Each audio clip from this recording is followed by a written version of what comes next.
Each day, distressed eBay buyers add their voices to hundreds of complaints against a single trader. And I'm just looking at a screen full of it here. Did not receive item, have not received item, worst eBayer ever, don't buy from this fraudster. We've got rogue sellers on there who ought not be on there, and eBay are just not doing enough to keep those sorts of sellers out. eBay takes online fraud extremely seriously. We've got over 2,000 trust and safety personnel. They're employees who work around the clock 24/7 trying to minimise any issue. Former BP executive Robert Vandermeer has bought and sold for years on eBay without a problem. But when a broken arm forced him inside to convalesce, his browsing led to the discovery that many others weren't so lucky.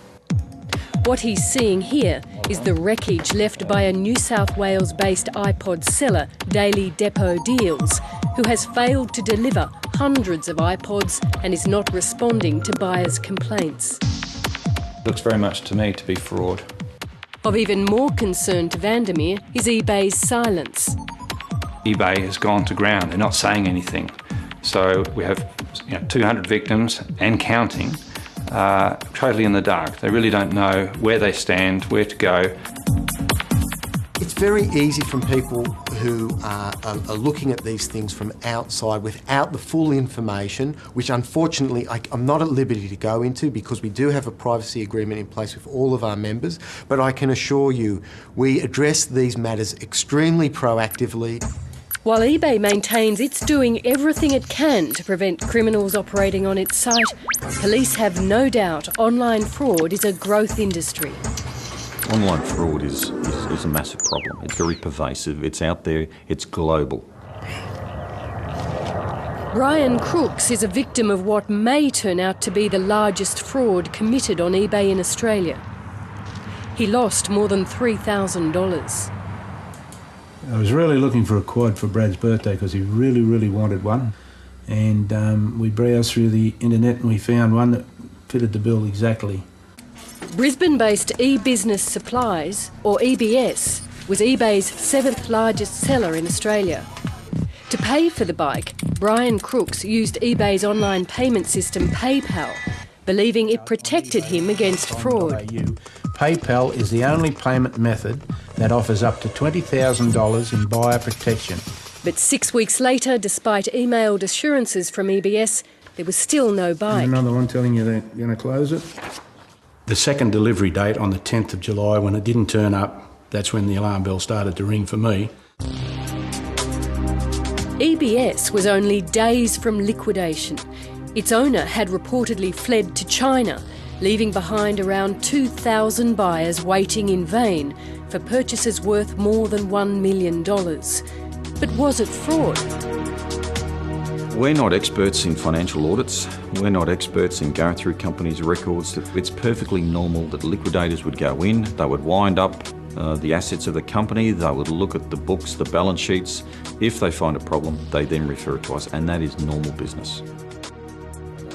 Although PayPal set up a special compensation fund promising refunds for all, Brian Crooks says months of frustrating correspondence with eBay and PayPal has left him feeling ripped off again. When you speak to them by the phone, you're told that it'll be referred to another department, and then they keep asking you for details which you've already sent, and then they keep asking you to file a dispute which you've already filed, and then arbitrarily they just sent me an email to say your dispute is now closed. My understanding is that the vast majority of buyers were paid by PayPal, and that if buyers still haven't been paid, then they can still contact PayPal. So does PayPal guarantee buyer protection? The head of the ACCC has already warned eBay and its subsidiary PayPal that he's watching how they promote their buyer protection policy.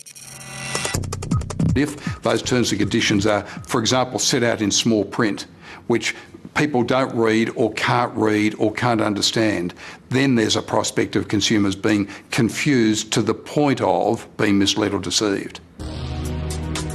In the EBS wash-up, it emerged that eBay was in fact its largest creditor. owed a massive $184,000 in listing fees.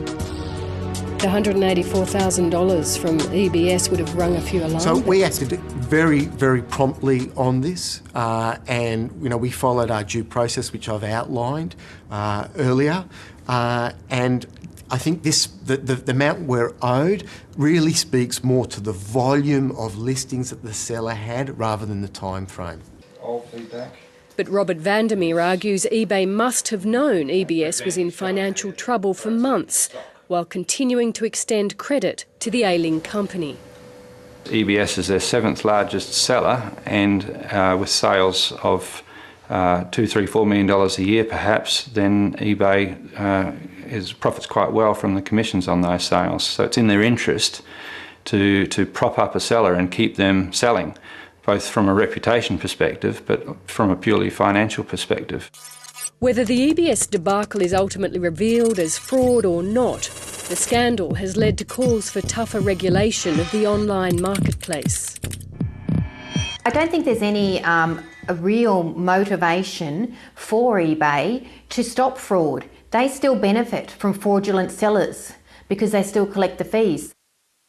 Elizabeth Beale oversaw a report into the rights of online consumers. Almost half of the eBay users she surveyed had experienced a bad purchase, with most buyers unable to find the seller or get a response from eBay. eBay has an obligation to provide a safe system and operate in a way that prevents negligence if they are benefiting from these transactions taking place. So in our view, there are legal obligations on eBay that have not been fully tested. And what about that iPod seller Robert Vandermeer has been tracking? The same seller traded on eBay before. Different name, but same story. In the 60 days before he was deregistered in 2007, the complaints flooded in.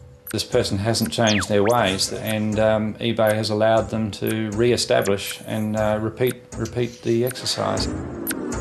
Within minutes of getting that skim data, they can be cleaning out those accounts. According to police, most online fraudsters are repeat offenders. If eBay made it more difficult for persons to sell goods online without providing proper verification of who they were, then it would be less likely that rogues would enter the space. Why don't you conduct something like a 100-point ID check? Well, once again, in this day and age when people can create all sorts of identities, that's not going to help. It's the activity that people do online that is the best indication. Watch this online space. If the US experiences anything to go by, online fraud will grow as e-commerce expands. What's these logs and little logs? Brian Crooks bought a second quad bike for his beloved grandson. This time round, he paid on pickup.